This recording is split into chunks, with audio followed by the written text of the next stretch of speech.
Tengan ustedes buenas noches. Mi nombre es Guido Cristian Puero. Soy ingeniero metalurgista. Actualmente soy docente en la Escuela Profesional de Ingeniería Metalúrgica en la UNSA. También soy docente en la Universidad Continental en la Escuela de Minas. En esta noche vamos a hablar sobre trabajos de alto riesgo.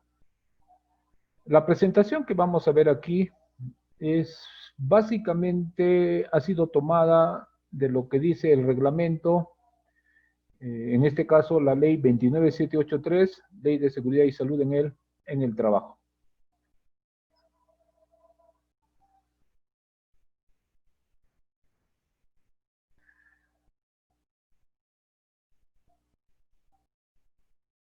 Trabajos de alto riesgo. ¿Qué es un trabajo de alto riesgo? Nos dice, es aquella tarea cuya realización implica potencial, ¿sí? Dice potencial de daño grave a la salud.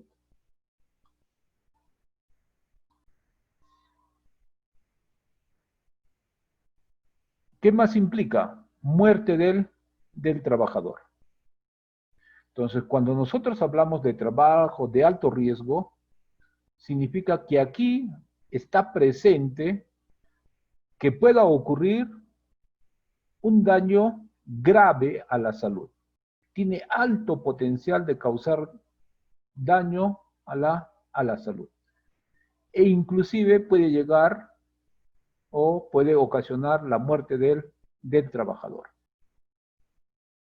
Entonces, esa es la definición que nos da, como les dije, el reglamento, en este caso la ley 29783, que un trabajo de alto riesgo es aquel que implica potencial de daño grave a la salud y muerte del trabajador.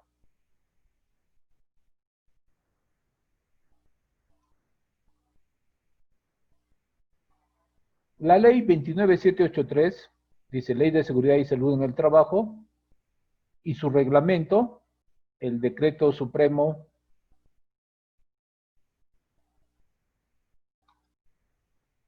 005 del 2012, dice, ¿no? Actividades, procesos, operaciones o labores de alto riesgo.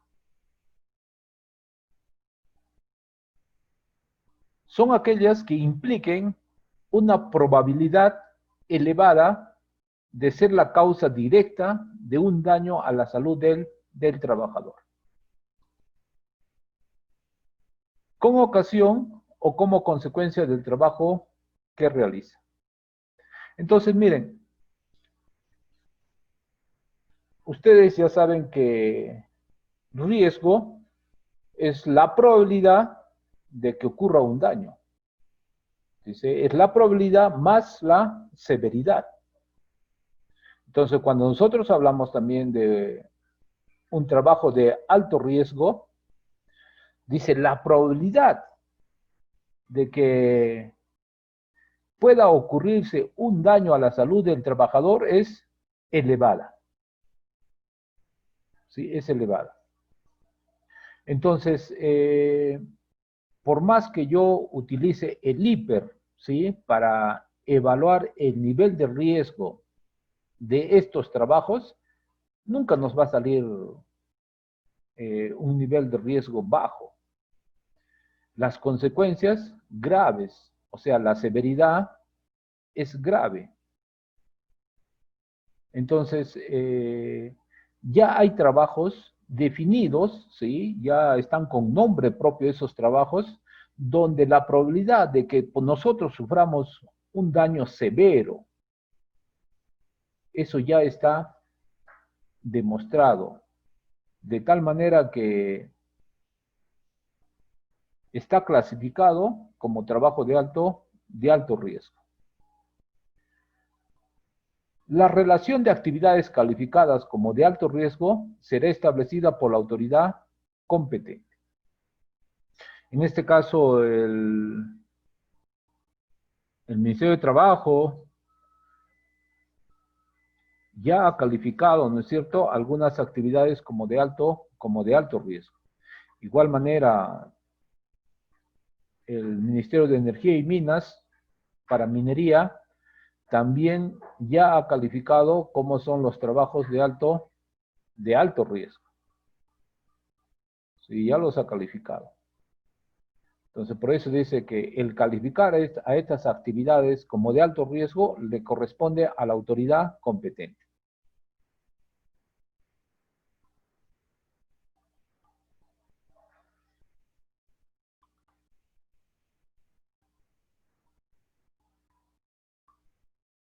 En el artículo 129 del Decreto Supremo 024, este es el reglamento, ¿sí? El reglamento de seguridad y salud en minería.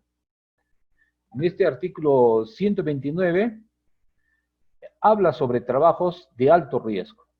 ¿Y qué dice? Dice, todo titular de actividad minera establecerá estándares, procedimientos, prácticas como mínimo para trabajos de alto riesgo. Miren, aquí utiliza, ¿sí? La palabra, dice, ¿no? Todo titular. En este caso se dirige a la actividad minera, pero en realidad esta palabra podríamos llevarlo a todas las actividades. ¿Sí? Cualquier persona que realice una actividad de alto riesgo debe tener estándares, debe tener procedimientos, debe tener prácticas seguras.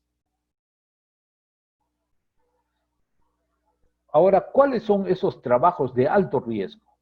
Miren, esto es para la actividad minera, ¿no? Pero que en realidad las encontramos también en cualquier otra actividad. Entonces, los trabajos de alto riesgo vienen a ser el trabajo en espacios confinados, trabajos en caliente, excavaciones mayores o iguales a 1.50 metros, metro y medio, trabajos en altura, trabajos eléctricos en alta tensión, trabajos de instalación, operación, manejo de equipos y materiales radioactivos. Entonces, estas son las 6 actividades con nombre propio que el Ministerio de Energía y Mina ha determinado como trabajos de alto riesgo.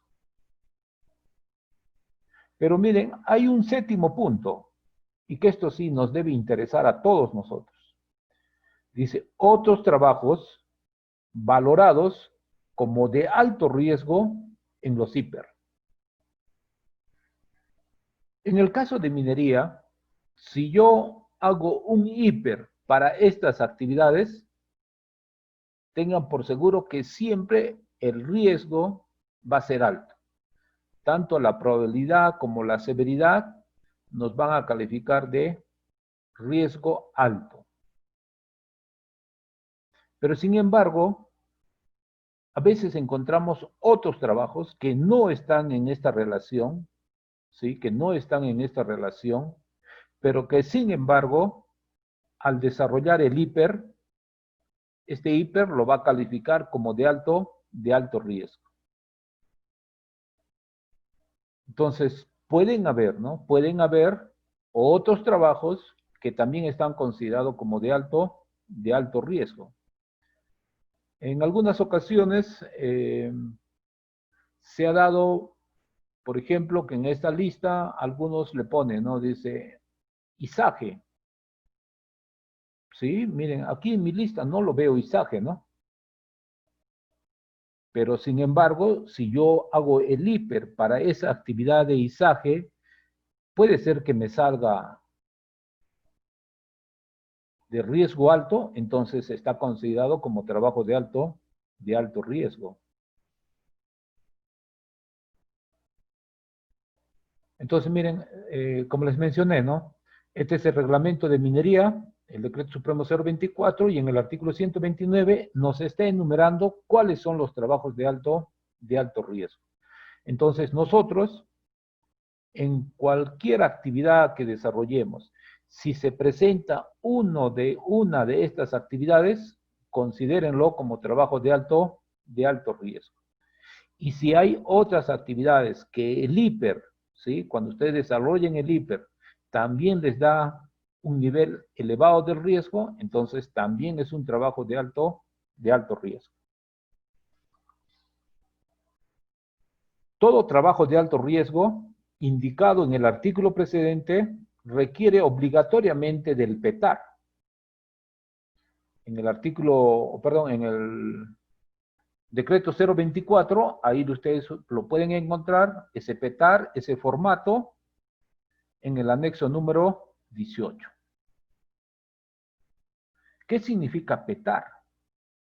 Dice procedimiento escrito de trabajo de alto riesgo. Dice procedimiento escrito. Entonces nosotros tenemos que llenar ese documento para que podamos realizar estos trabajos. Eso es por ley, eso es por norma. Antes de hacer uno de estos trabajos de alto riesgo, primero tienes que llenar este documento que es el PETAR. Este PETAR dice debe estar autorizado y firmado para cada turno. No es que solamente lleno un PETAR y como no he concluido el trabajo, el siguiente grupo de trabajo va a utilizar el mismo. No, cada turno tiene que tener su propio documento. Entonces, este PETAR tiene que estar autorizado y firmado ¿por quién? Por el supervisor, por el jefe de área donde se realiza el trabajo. Entonces, eso significa que si yo voy a realizar un trabajo y el supervisor o el jefe no ha firmado ese PETAR, no ha cumplido con los requisitos del PETAR, no estoy obligado a hacer ese trabajo. ¿Sí? Porque por norma, por ley, ustedes están viendo que se requiere obligatoriamente ese PETAR para ejecutar trabajos de alto riesgo.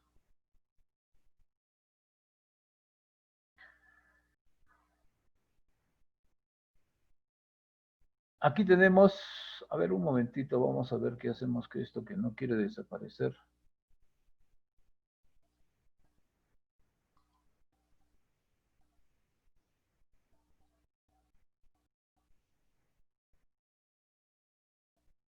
Trabajos en caliente. Dice, es aquel trabajo que genera fuentes de ignición, como por ejemplo, altas temperaturas, chispas, fuego abierto en ambientes o áreas donde existe la posibilidad de producirse un incendio o explosión. Miren, aquí yo he notado algunas veces que los supervisores de seguridad, generalmente cuando ocurre un trabajo en caliente, siempre queremos evitar que se produzca un incendio.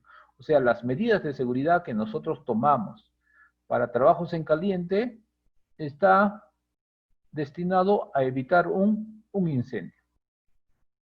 Pero muy pocas veces tomamos medidas de control con que se pueda producir una explosión.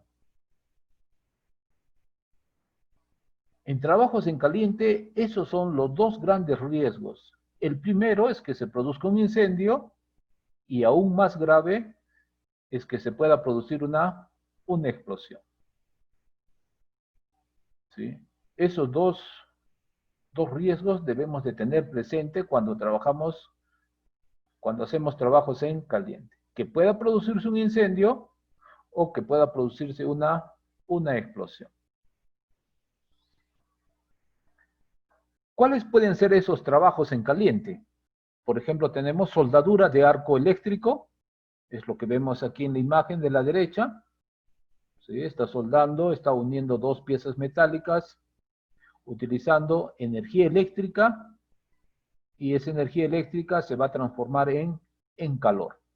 El calor es el que va a fundir el metal, pero en ese proceso de calentamiento, de fusión, también se producen chispas, se producen gases. Oxicorte. Este es un método de, bueno, como su nombre dice, oxicorte, ¿no? Pero este es utilizando, puede ser acetileno o un gas natural para cortar planchas metálicas, barras metálicas. Y en ese proceso de corte también es que se genera calor, altas temperaturas, se produce chispas, y si hay material combustible alrededor, este puede provocar un incendio. Llamas descubiertas.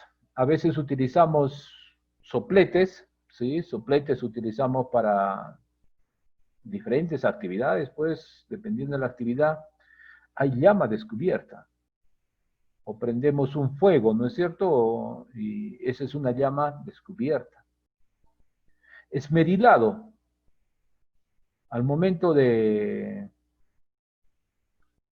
utilizar este disco abrasivo y acercarlo a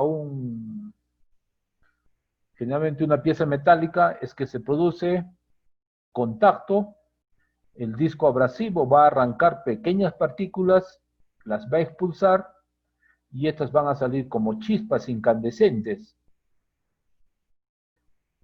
Entonces, esos son algunos ejemplos de trabajo en caliente, ¿no? Acá también podemos agregar a la lista fundición, aquellos que trabajan en fundición, forja, ¿sí? Todos aquellos donde se produce, como dice acá, altas temperaturas, donde hay chispas, puede haber posibilidad de fuego abierto, todos esos están considerados como trabajo en caliente.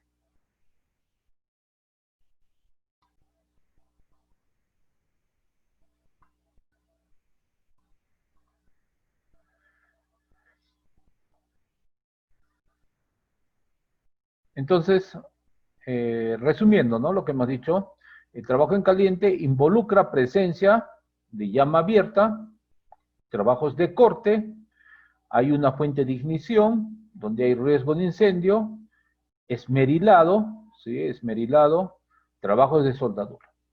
Todos estos están considerados como trabajos de alto riesgo, ¿no? Aquí en la imagen superior vemos soldadura, miren las chispas, cómo está saltando. En la parte inferior está haciendo corte con láser.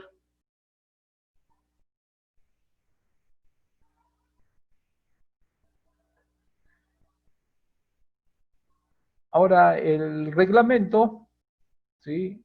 Para trabajos en caliente, ¿qué nos pide? ¿Cuáles son los requisitos o las condiciones que yo debo de cumplir para ejecutar estos trabajos en caliente? Primero, me dice, inspección previa del área de trabajo. Miren, antes de iniciar la actividad, debe haber una inspección.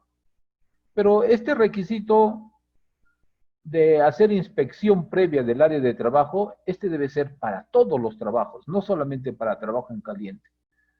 Cualquier actividad que nosotros desarrollemos, antes de que se inicie el día, antes de que se inicie la actividad, debe haber una inspección del lugar donde vamos a realizar el trabajo. Segundo requisito, dice disponibilidad de equipos para combatir incendios. Es que el riesgo, justamente aquí, el riesgo es que se produzca incendio. Entonces, por eso que nos pide que yo debo tener equipos para combatir incendios. En este caso, pues los extintores, ¿sí? Los más utilizados, pero también podemos tener, ¿no es cierto?, arena. Tercer requisito, protección de áreas aledañas. O sea, el lugar donde yo voy a realizar mi actividad, mi trabajo en caliente, aquí por ejemplo, en este taller de soldadura, alrededor no puede haber material combustible, ¿sí? No puede haber material combustible. Entonces yo debo despejar todo aquello que pueda provocar un incendio. Eso es lo que dice acá, ¿no? Protección de las áreas aledañas. Entonces, si yo despejo el material combustible, estoy protegiendo el área. Pero ¿qué pasa cuando no puedo retirar equipos de mayor tamaño? O sea, de repente, imagínense, tengo un recipiente muy grande ahí y no lo puedo retirar. Entonces, lo que vas a hacer es protegerlo, ¿no? Con un material incandescente.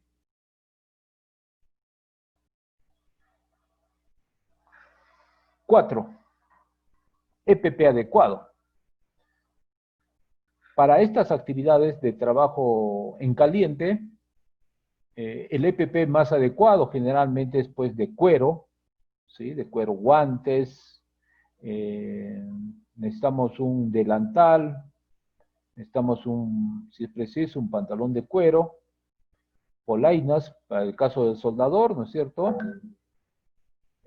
También necesitamos las gafas protectoras, la careta, el EPP adecuado, ¿no? Porque aquí recordemos que se está produciendo energía, calor térmico. Entonces, los EPP que utilizo deben soportar ese calor. 5, dice, equipo de trabajo y ventilación adecuado. Muchas veces el lugar donde nosotros vamos a trabajar es aparte de ser trabajo en caliente, es un espacio confinado. Y necesitamos que el área donde vamos a trabajar esté ventilado. Por ejemplo, los talleres de soldadura, ¿sí? Ahí debemos de tener extractores de gas, ventiladores, porque un riesgo adicional, aparte del calor, es la concentración de gases.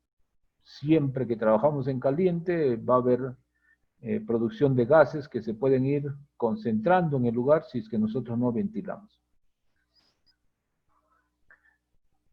6. Dice capacitación. Colocación visible del permiso de trabajo y retirar los materiales inflamables. Recuerden, como les dije al inicio, ¿no? Estos requisitos que están aquí, yo no me las he inventado, ¿eh? Eso las he tomado del reglamento. ¿Sí? Estos son condiciones que nosotros debemos de cumplir antes de realizar estos trabajos, ¿no? Y sobre todo aquí estamos hablando de trabajos en caliente.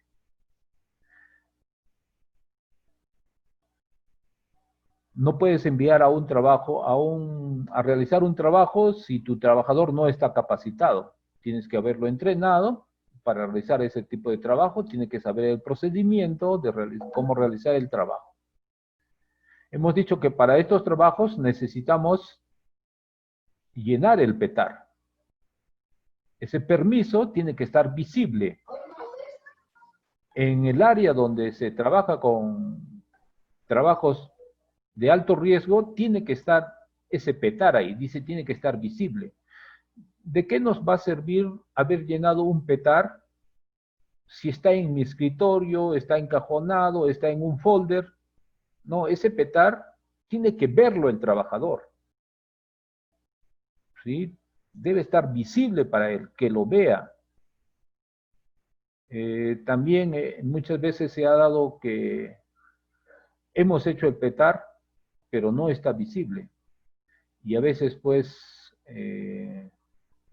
tiene fiscalización por parte del Estado y encuentra que ese documento no está visible.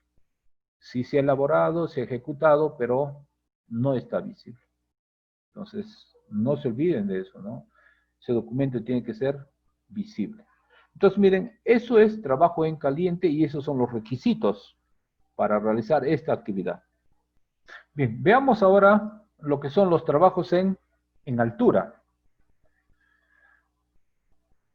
Trabajo en altura. Es aquel trabajo que se realiza a partir de 1,80 metros. O sea, miren, 1,80 m, ¿no? Menos de 2 metros, pero ya está considerado como trabajo de alto riesgo, está considerado como trabajo en altura. Sobre el nivel del piso y donde exista el riesgo de caída. De diferente nivel y este otro que viene aquí, ¿no? Dice rodadura lateral. Esto también a veces, cuando trabajamos en altura, lo que siempre hemos tenido presente es el riesgo de caída. Pero a veces no hemos considerado que puede ocurrir esto, ¿no? Que uno puede rodar lateralmente. Bueno, va a depender también de las condiciones de trabajo y que esto también se puede producir. Entonces, trabajo en altura a partir de 1,80 m, donde el riesgo principal es caída, ¿sí? Caída a desnivel. Ejemplos de esos trabajos. Cuando hacemos trabajos en andamio, cuando trabajamos con escaleras de mano, los tijerales, cuando tenemos una plataforma elevadora, trabajos verticales, donde ascendemos o descendemos justamente por escaleras, ascenso y descenso de torres, ¿sí? Hoy en día que hay muchas torres de transmisión, trabajos en excavaciones. Solo que aquí la altura es negativa, ¿no es cierto? Cuando hacemos zanjas, y a partir de 1,50 m en zanjas, pero 1,80 m a partir de, para que sea considerado como trabajo en altura. Entonces, esos son algunos ejemplos de trabajos de alto riesgo en altura.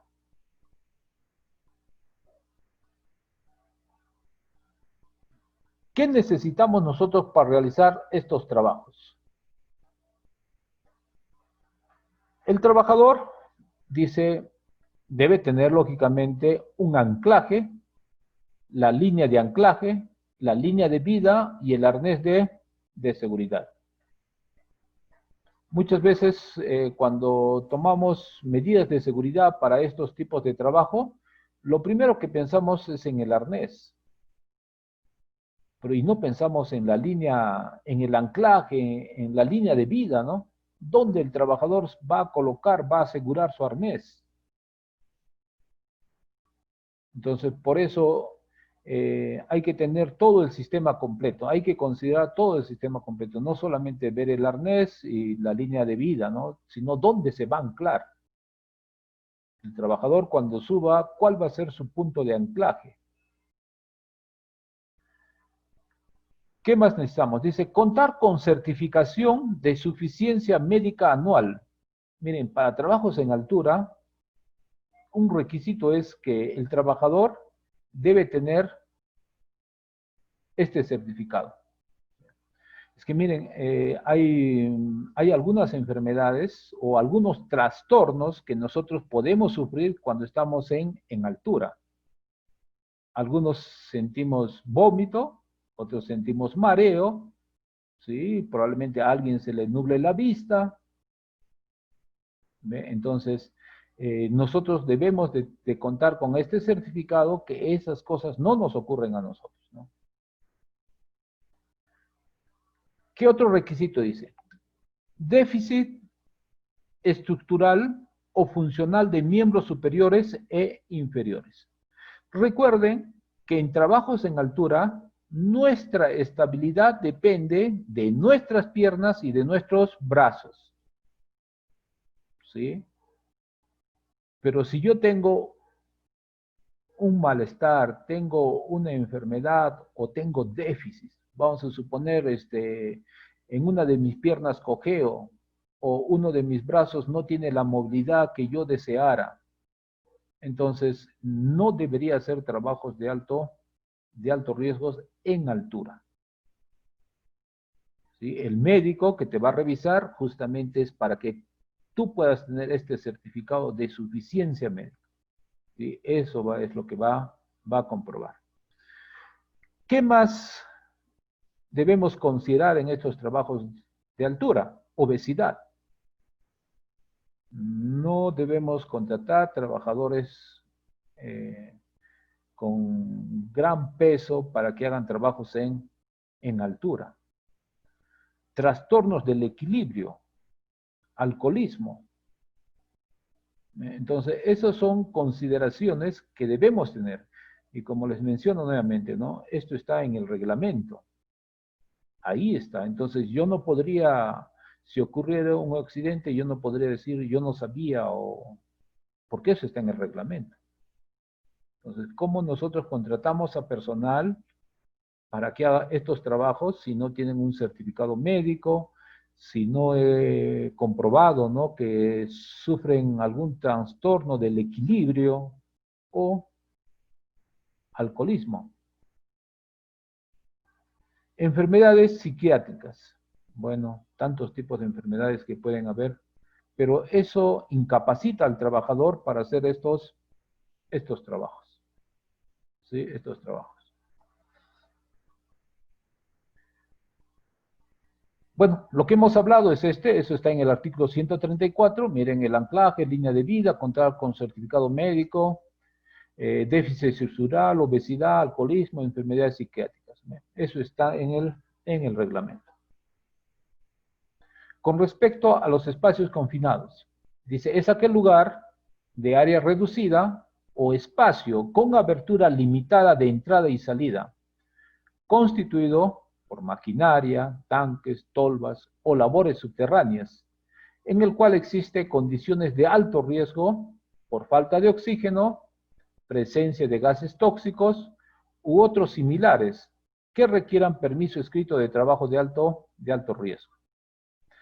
En los espacios confinados, aparte de ser una característica que el área es reducida, el ingreso y la salida también es limitada. En estos trabajos de espacio confinado, el principal riesgo es la falta de oxígeno. Resulta que en los espacios confinados hay poca ventilación, ¿sí? Se produce poca ventilación. El aire no circula con mucha facilidad. Y lo otro es que la mayoría de los gases que se producen son más densos que el aire, ¿sí? Entonces, al ser más densos que el aire, estos gases van a depositarse en lugares hondos, ¿sí? Van a buscar lugares hondos, van a desplazar al oxígeno y ahí se van a depositar. Y generalmente, pues, en esos lugares hondos no hay buena ventilación. Entonces, por eso le decía, ¿no? El principal riesgo en un espacio confinado es la falta de oxígeno.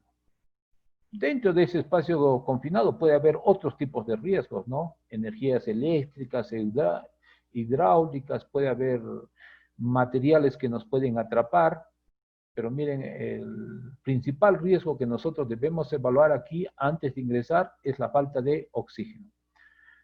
En el caso de minería, cuentan, ¿no? La gente dice que antes de ingresar a las labores subterráneas, antiguamente enviaban un animalito, ¿no?, que entre primero adentro. Si el animalito salía, entonces significaba que había oxígeno.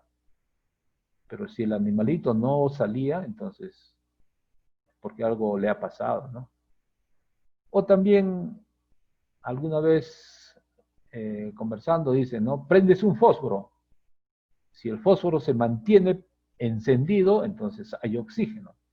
Pero si tú prendes el fósforo y este casi instantáneamente se apaga, no hay oxígeno. Entonces, lo primero que tenemos que hacer es medir la concentración de oxígeno en el ambiente. Bueno, no vamos a utilizar pues un pajarito, un perrito o prender fósforo, ¿no? Ahora ya hay equipos, ¿no?, que miden la concentración de oxígeno en el ambiente de trabajo. ¿Sí? Entonces, eso es importante, ¿no? Antes de ingresar hay que medir el nivel de oxígeno. Por cierto, en el ambiente, el nivel de oxígeno o la concentración de oxígeno es de 21%. ¿Sí? Eso es el promedio. Y el máximo, 23%, y el mínimo, 19%. Pero ¿qué pasa si hay más de 23%. Porque aquí me dice falta de oxígeno. Sin embargo, cuando yo voy y mido con mi equipo la concentración de oxígeno, me sale 25%, vamos a suponer. Entonces, ¿qué hago? El riesgo, miren, cuando hay exceso de oxígeno, el riesgo no es tanto para la persona, porque tú normal puedes respirar oxígeno con mayores concentraciones, sino que el riesgo está que tú puedes hacer un trabajo donde donde se produzca chispas, fuego, y si tenemos alta concentración de oxígeno, el riesgo es explosión. Por eso es que hay un máximo de concentración de oxígeno permitido para hacer trabajos y hay un nivel mínimo de oxígeno. Mínimo, eso es ya para seguridad de nosotros, ¿no? Porque si no tenemos oxígeno, nos vamos a asfixiar, ¿sí? Nos vamos a asfixiar. Entonces, no es bueno menos de 19%, ni que haya más de 21% de oxígeno. Entonces, para estos trabajos en espacios confinados, igual manera, también requerimos del petar. Aquí me olvidaba, ¿no? Miren, en el lugar también puede haber presencia de otros gases tóxicos. Generalmente los equipos para medir la concentración de oxígeno te miden el oxígeno, pero también te miden la presencia de otros gases, ¿no? Lugares, ejemplos, ¿no? De lugares confinados. Cisternas, calderas, hornos, alcantarillados, silos, tolvas, tuberías, zanjas, túneles, canales. En todos estos lugares son cerrados, ¿sí? Donde no hay mucha ventilación.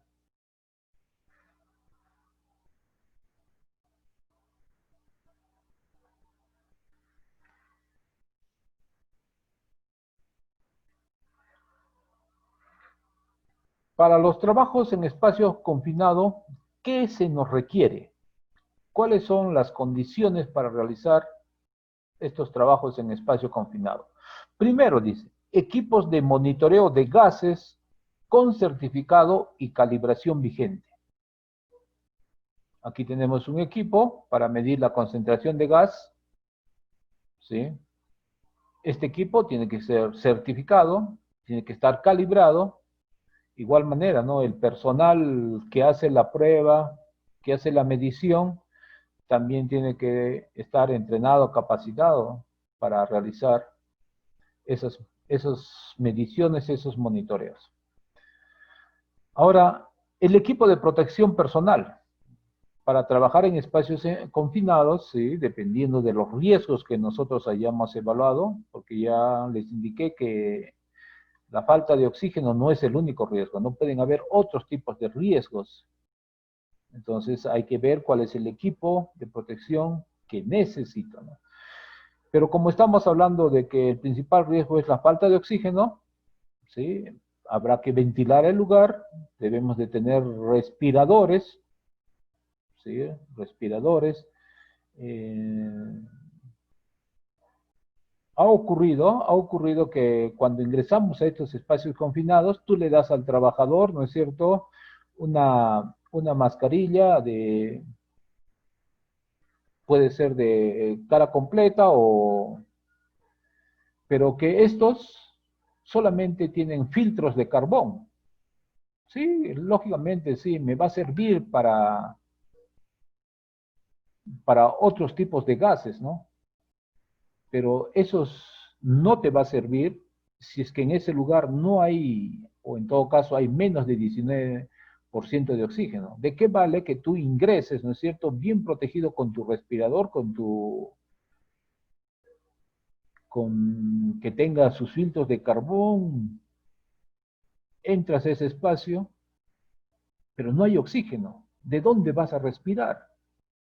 Porque esas máscaras no te proveen de oxígeno. Entonces, si tú vas a ingresar a un lugar donde hay menos eh, contenido de oxígeno, es mejor que, como vemos aquí en la imagen, ¿sí?, tengas tu propio sistema de alimentación de oxígeno.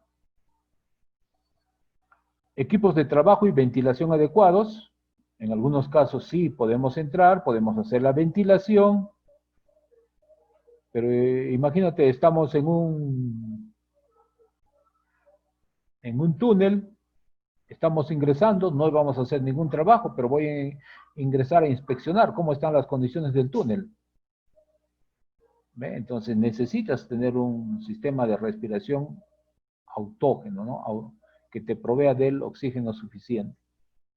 Ahora también dentro del espacio necesitamos equipos de comunicación. El personal que se queda en la parte exterior debe estar en constante comunicación con el personal que está haciendo la labor dentro del espacio confinado. ¿Sí? Bueno, hay todo un procedimiento pues para realizar estos trabajos en espacio confinado. ¿Sí? Este vigía no puede permitir que otras personas ajenas a la labor ingresen. Él es el primero que tiene que avisar, ¿no es cierto?, a rescate si fuera necesario. Colocación visible del permiso de trabajo. Bueno, eso lo van a encontrar en el artículo 132. Con respecto al permiso de trabajo de alto riesgo o PETAR. Este PETAR dice, es la autorización escrita para la ejecución de un trabajo mediante un formato con el que se verifica el cumplimiento de las medidas de control para los riesgos identificados. Entonces, este PETAR, ¿sí?, este procedimiento escrito de trabajo de alto riesgo, en ese documento tú vas a verificar que se cumplan todas las medidas de control para los riesgos existentes o los riesgos identificados. Dice, es la autorización escrita que otorga la unidad custodia de una instalación o el responsable de un proyecto al ejecutor para la realización de un trabajo. El PETAR, dice, ante todo es una herramienta de comunicación. Dice, hemos dicho, es un documento escrito que autoriza a determinadas personas para ejecutar un trabajo específico en un lugar o con un equipo definido, siguiendo unos procedimientos establecidos de seguridad para minimizar los riesgos previamente identificados dentro de un espacio de tiempo determinado. Este PETAR nos dice cuáles son los procedimientos de seguridad para que nosotros podamos minimizar los riesgos que hemos identificado. Ahora también este PETAR, dice, es para un tiempo determinado. Como hemos dicho, ¿no? Es para cada turno. No podemos utilizar el mismo PETAR para todos los turnos. Cada turno debe hacer su propio documento. Todo trabajo de alto riesgo identificado requiere obligatoriamente del permiso de trabajo escrito o del procedimiento correspondiente. Además, los permisos certifican que los peligros han sido evaluados por personas capacitadas en su empresa y que se han tomado las medidas de protección necesarias para que el trabajador que los realice no sufra ningún accidente de trabajo. Entonces, cuando nosotros elaboramos este documento, este PETAR, lo que estamos haciendo es certificar que todos los peligros los he evaluado, los he analizado, he capacitado al personal y he tomado las medidas de protección adecuadas. Eso me está diciendo este documento. ¿Sí? Yo estoy certificando. Por eso que hemos dicho al inicio, ese PETAR tiene que estar firmado. ¿Sí? Tiene que estar firmado.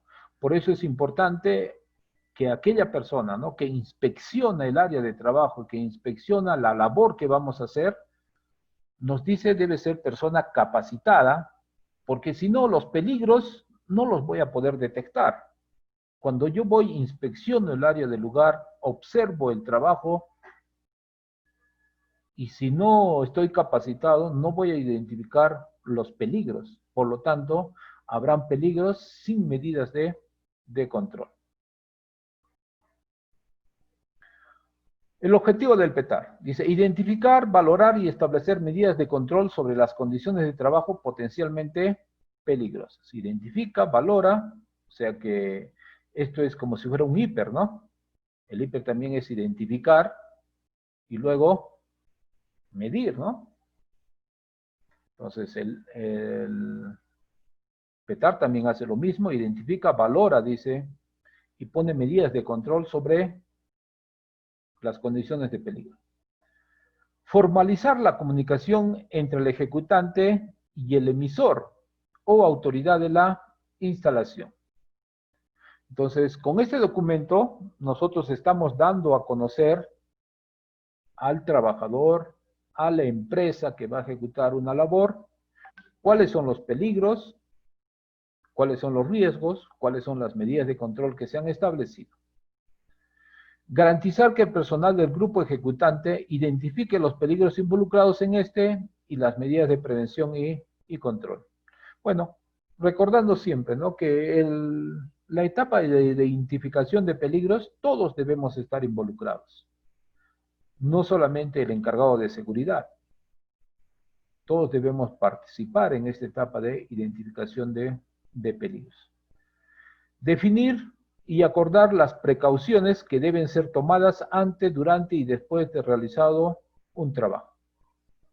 Entonces, todas las medidas de control deben ser antes, durante la ejecución y después de la ejecución. El emisor, dice, es el dueño de la instalación, equipos, proyectos o la organización responsable de emitir el permiso de trabajo para la ejecución del mismo por cualquier organización ejecutora. En todos los casos debe pertenecer a la empresa y estar debidamente autorizado y entrenado. El ejecutor, dice, es el responsable por ejecutar un trabajo de manera segura, siguiendo un programa preventivo, de acuerdo a las medidas de seguridad establecidas, acordes en el permiso de trabajo respectivo. Pueden ser trabajadores directos, contratistas. Lo importante es que sean personas competentes para realizar la labor.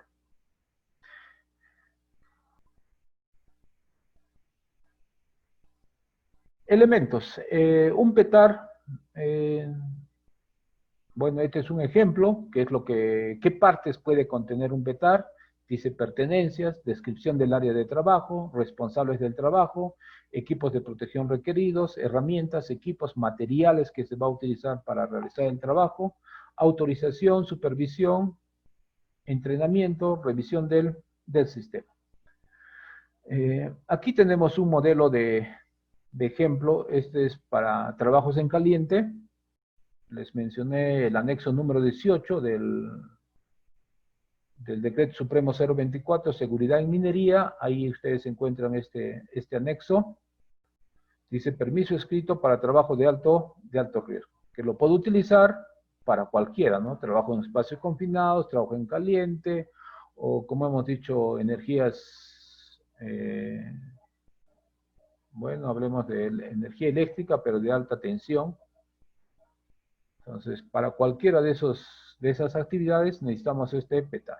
Entonces, este PETAR, ¿qué contiene? Miren, en la parte superior, ¿sí?, el primer bloque, encontramos la descripción del área, el lugar, la fecha, a qué horas inicia el trabajo, a qué horas finaliza, el número de trabajadores que va a ingresar.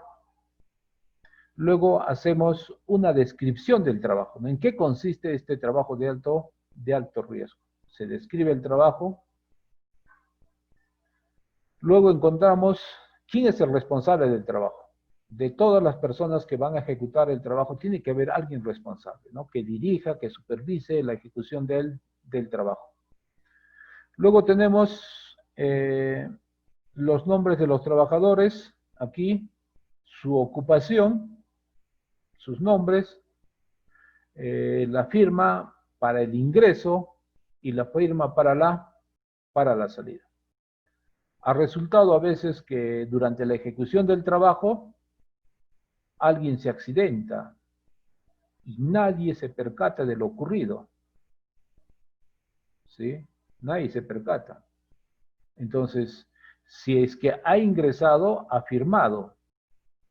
Y si ya todos han salido, ¿por qué falta uno? ¿O por qué falta dos? Entonces necesitamos tener esto también, ¿no? Hay que considerar siempre eso. El ingreso y la salida. En este bloque 3 nos pide cuál es el equipo de protección que necesitamos para el trabajo que vamos a realizar. Dice cascos, mameluco, guantes, botas, arnés, correa, lámpara, morral, protector de oídos, respiradores, protector visual, u otros que nosotros creamos convenientes, ¿no? Entonces aquí debemos de poner el equipo de protección. En un cuarto bloque nos pide qué herramientas, qué equipos, qué material vamos a utilizar para realizar el trabajo, ¿sí? En el punto 5, aquí debemos describir el procedimiento. Ese trabajo, ¿cómo se va a ejecutar? ¿Sí? Generalmente los trabajos los dividimos, ¿no es cierto?, en tareas, ¿sí? Entonces cada tarea hay que ir describiendo, ¿no? De preferencia, pues, en forma secuencial. Luego tenemos quienes autorizan, quienes supervisan ese trabajo, ¿no? El que autoriza el trabajo tiene que firmar, que ponga su cargo, y debe poner su nombre y debe de firmar. Aquí tenemos al supervisor del trabajo, al jefe del área. Entonces, ambos son quienes van a dar conformidad, ¿no? Hemos dicho, ambos van a certificar que el trabajo se va a realizar de forma segura porque yo ya he identificado los peligros, he determinado las medidas de control, he indicado cuáles son el procedimiento a seguir y por lo tanto firmo, ¿no? Y si no se firma, entonces el trabajo no se puede realizar.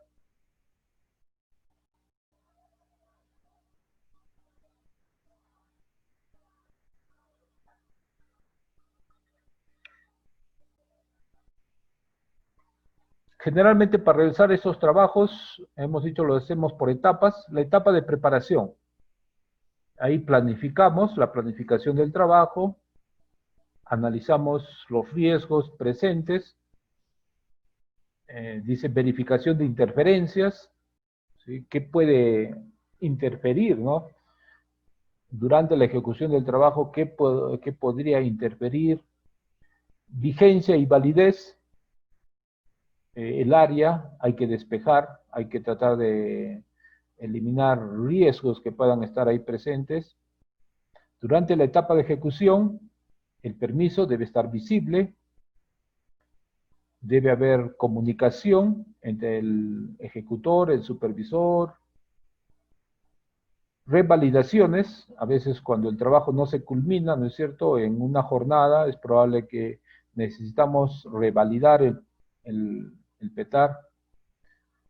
Si también pudiera darse, ¿no es cierto?, que por alguna razón el trabajo se cancela y por lo tanto también los permisos se deben de cancelar. Los turnos, si el trabajo se va a desarrollar en varios turnos, hay que ver eso. Si ocurriera una emergencia, ¿cómo voy a atender? ¿Sí? ¿Cómo voy a atender la emergencia? La supervisión. Pertinencia o la etapa de cierre, dice. Inspección del área y entrega. Hay que verificar que todo lo que nosotros hemos utilizado, hay que extraerlo del área, el personal que ha ingresado debe salir, ¿sí? Se debe inspeccionar el área porque no quede materiales, sustancias, herramientas o residuos, ¿no?, de la labor realizada. Devolución del permiso. ¿Sí? Esos permisos, esos documentos, ese PETAR, se tienen que archivar, se deben de guardar. Levantamiento de despejes, habilitación de operaciones, el manejo de los registros. Con respecto a los registros, y no solamente para trabajos de alto riesgo, ¿no? Toda actividad siempre está planificada, Siempre hay un documento que se levanta y sobre todo, ¿no? Esos documentos es importante porque nos permite tener cierto historial de la actividad que voy a realizar. Si son actividades esporádicas, probablemente una, dos veces al año, entonces eso significa que en mi empresa no hay especialistas, ¿no? Para esa actividad. Pero si son actividades cotidianas que constantemente lo realizas, entonces ya te vuelves especialista en ese trabajo.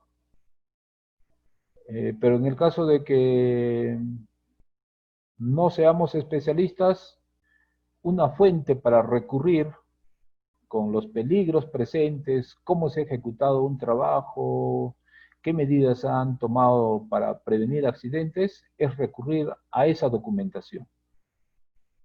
Entonces, por eso es conveniente, ¿no?, que nosotros podamos guardar esa documentación y en ocasiones revisarlas, ¿no? Revisarlas para ver cómo ellos han trabajado y podemos ver también si les ha ido bien y si les ha sucedido algo, también en ese documento debe de estar qué ha pasado.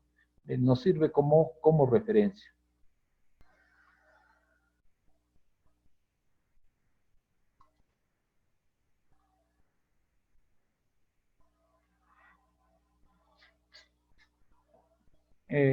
Aquí, en esta diapositiva, miren, este es el Decreto Supremo 055, este ya no está vigente, el que está vigente es el de la derecha, el 024, el Decreto Supremo 024, y aquí nos dice, ¿no? Todo trabajo de alto riesgo requiere obligatoriamente el permiso escrito de trabajo de alto riesgo. De igual manera, aquí también lo considera todo trabajo de alto riesgo indicado en el artículo precedente requiere obligatoriamente del PETAR. Eso lo encontramos en el anexo número 18. Ya hemos visto que en el reglamento 024 te dice cuáles son los trabajos de alto riesgo. A eso se refiere aquí, ¿no? Dice en el artículo precedente. Ahí está la relación, ya la hemos visto. Y necesitamos obligatoriamente llenar este PETAR.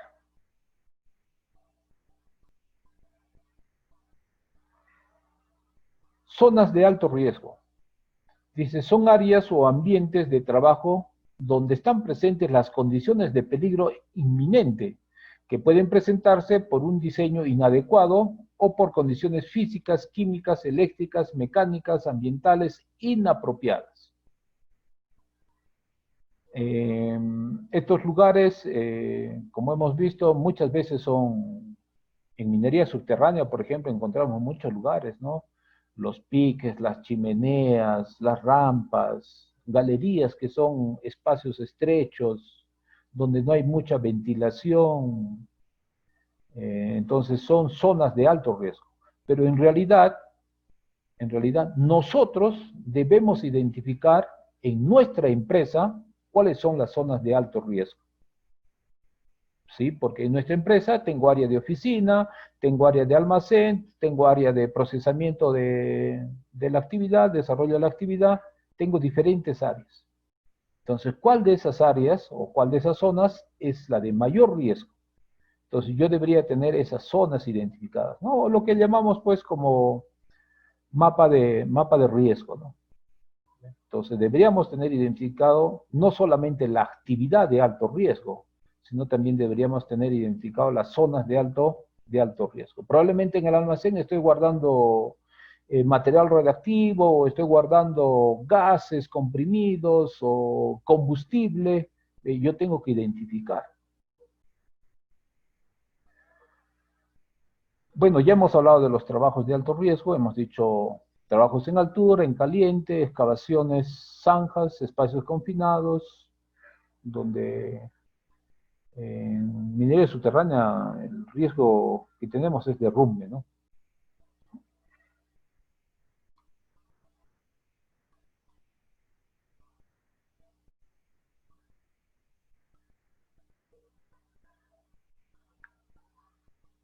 Bueno, dice sistema de protección ante caídas. Ya hemos estado hablando algo sobre eso. Hemos visto que no basta solamente con tener el arnés, ¿no es cierto? Necesitamos la línea de vida, necesitamos el punto de anclaje donde nos vamos a asegurar. Como les mencioné, muchas veces nos aseguramos de que el arnés esté muy bien, la línea de vida esté bien, pero a veces ¿dónde nos anclamos? Cuando vamos a realizar el trabajo resulta que no hay dónde anclarse, ¿no?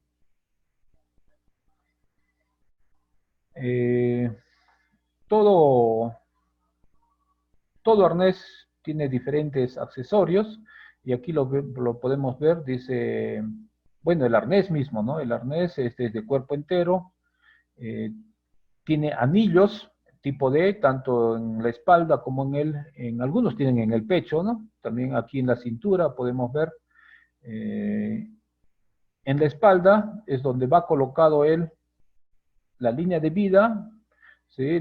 Y aquí tiene, miren, dice absorbedor de impacto.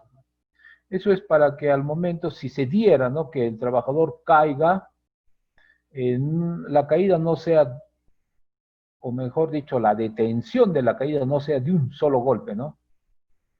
Sino se pueda dar gradualmente, ¿no? Como si estuviéramos frenando, ¿sí? Entonces, ese es el absorbedor de impacto.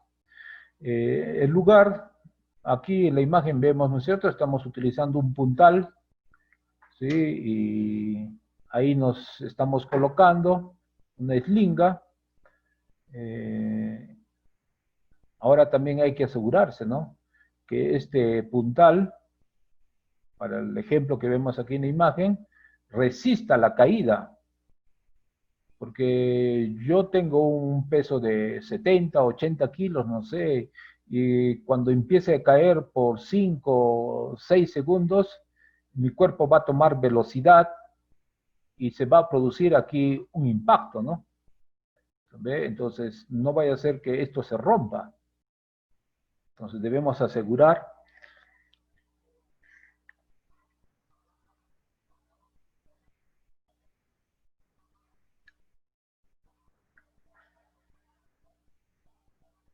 Dice, el arnés de seguridad debe soportar una fuerza máxima de arresto entre 816.33 kilogramos. Esto está hablando de 1.800 libras. Y los anillos que son de acero forjado, estos deben resistir 2.270 kilogramos o 5.000 libras. Entonces, a veces vamos y compramos pues arnés de segunda mano o resulta que el arnés ya se ha dañado, ¿no es cierto? O los hilos, los bordes ya se han desgastado, las anillas o los anillos en forma de D han sufrido un aplastamiento o tiene arañones. Entonces, si eso está ocurriendo, entonces ya no va a cumplir estas condiciones. ¿Sí? Ya no va a cumplir esas condiciones. Entonces, por eso es importante, ¿no? Que el arnés debe ser inspeccionado, revisado cada cierto tiempo por el trabajador que lo usa. Y lo que nosotros debemos hacer es enseñarle al trabajador, ¿no? Cómo debe inspeccionar su arnés. De preferencia, estos también se deben asear, se deben limpiar. No debemos guardarlo en lugares húmedos, no debemos permitir que el óxido o las correas, ¿no es cierto?, estas se puedan, como hemos dicho, tener hilos sueltos, porque eso ya lo está dañando.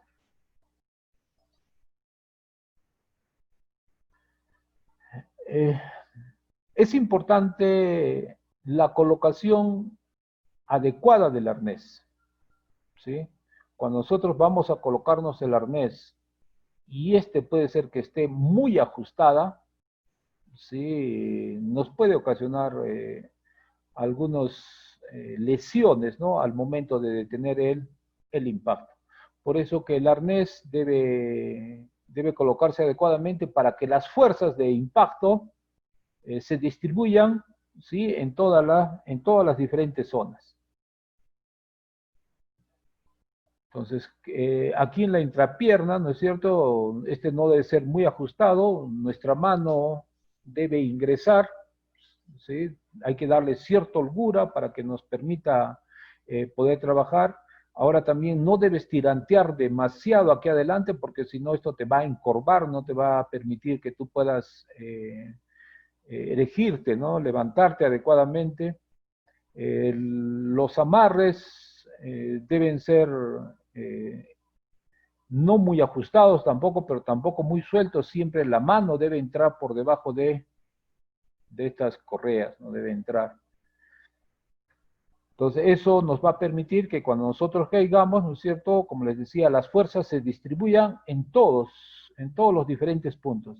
Y nosotros no suframos daño, ¿no? La idea, miren, es que al momento de caer, pueda ser caída así lo más vertical posible, porque si caer de costado podemos sufrir daños.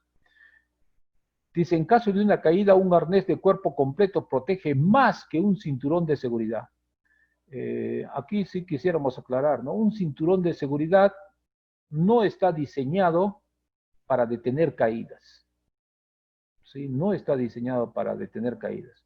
Un cinturón de seguridad está diseñado para limitar tu movimiento. O sea, no te va a permitir moverte más de 2, 3 metros según la línea de vida que tú le hayas puesto, ¿no? La distancia.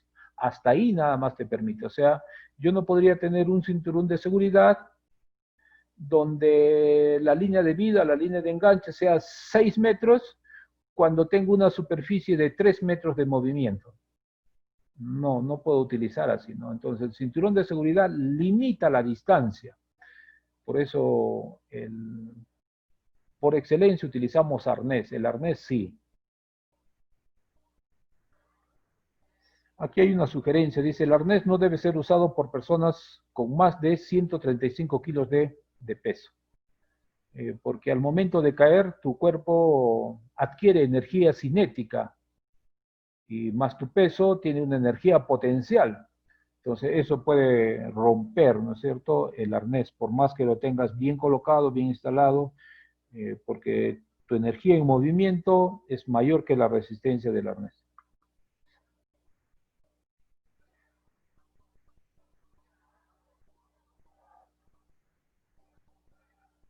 Responsabilidad del trabajador.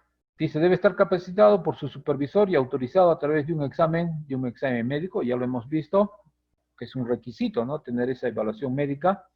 Antes de cada uso, inspeccione todos los componentes de su equipo de protección para trabajos en altura. Entonces, el arnés se tiene que revisar, que no haya sufrido daños, sobre todo cortes, raspones, que los hilos, ¿no es cierto?, se estén deshilachando. Tampoco hay que exponerlo a sustancias corrosivas que lo puedan dañar. Dice, las piezas metálicas deben estar libres de rupturas, desgastes y corrosión. Las etiquetas deben estar presentes y legibles. Las cintas tejidas y cuerdas deben estar libres de cortes, deshilachados, fibras rotas, desgaste.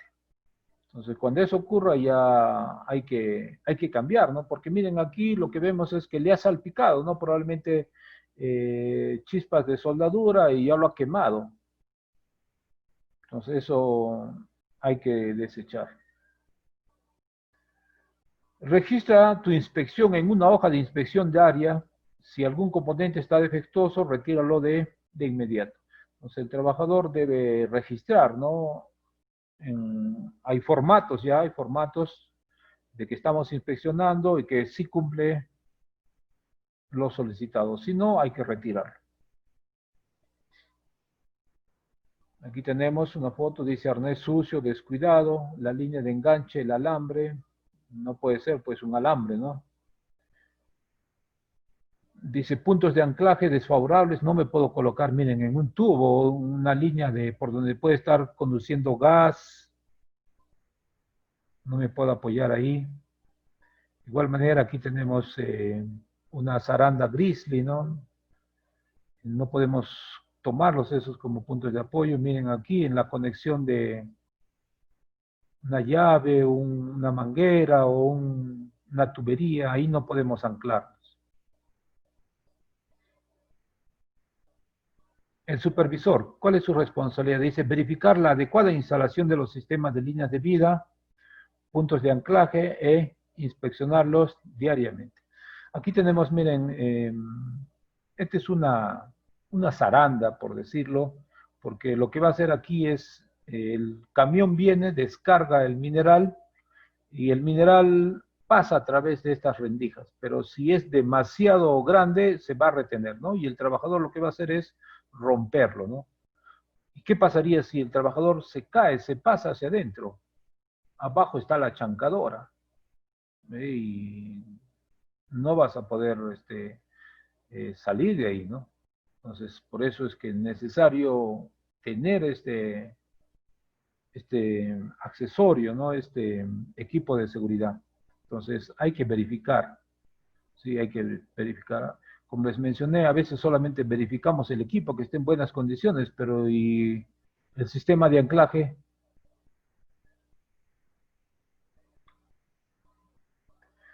Dice, capacitar a todos los trabajadores en estándares y procedimientos e incrementar la precaución acerca de los sistemas de protección de caída. Verificar que el trabajador cuente con el certificado para trabajos en altura de suficiencia médica que excedan los 1.80 metros de altura.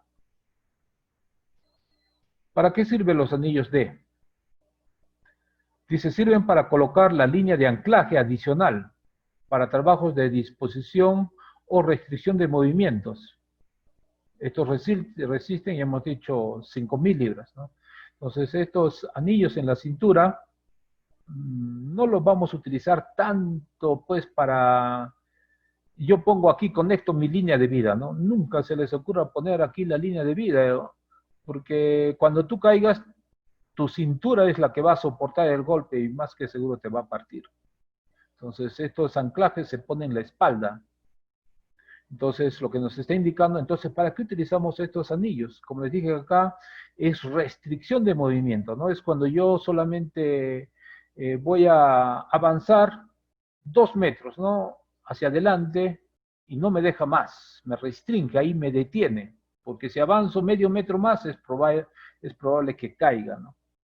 Entonces, estos anillos adelantes nos permiten eso, no restringir el movimiento. Es como los cinturones de seguridad que también cumplen la misma función. El de la espalda, en el pecho, dice, solo es utilizado para rescate o ascenso o descenso controlado. Debe tener una resistencia de 5.000 libras. Entonces, hay algunos arneses que tienen este anillo aquí en el pecho.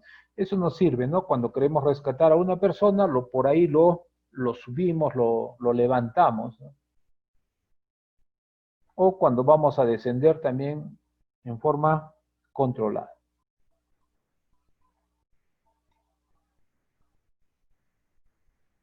El anillo de la espalda sirve para conectar la línea de anclaje.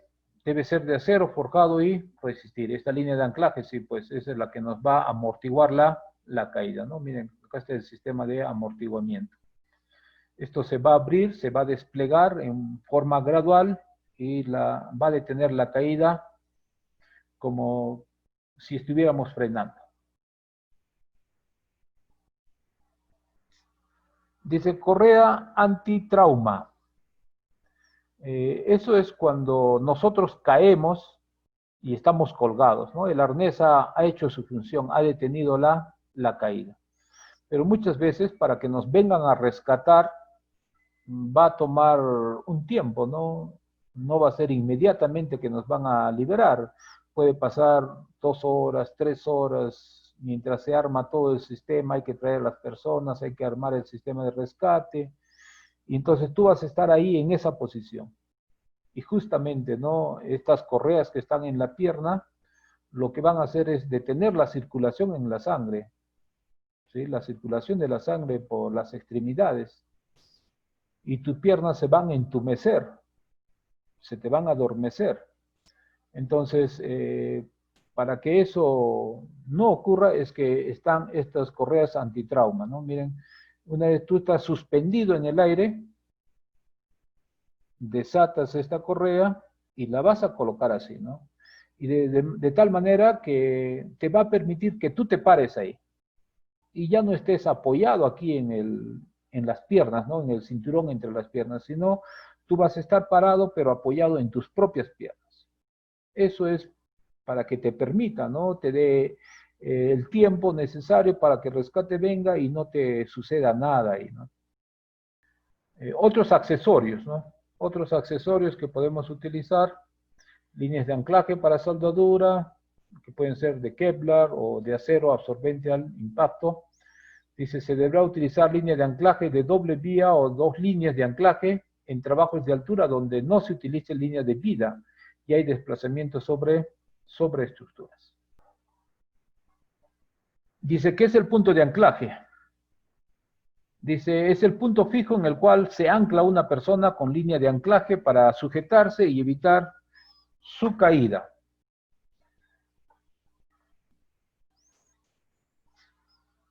¿Qué es la línea de vida? ¿Sí? Es donde nos vamos a anclar. Dice, es una cuerda, puede ser de nylon, puede ser de cable de acero.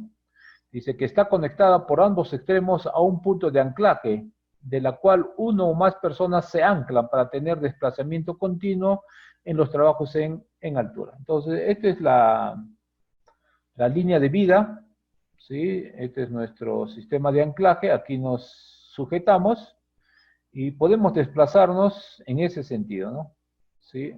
Podemos ir hacia el otro lado o podemos regresar siguiendo esta línea de vida. Las eslingas,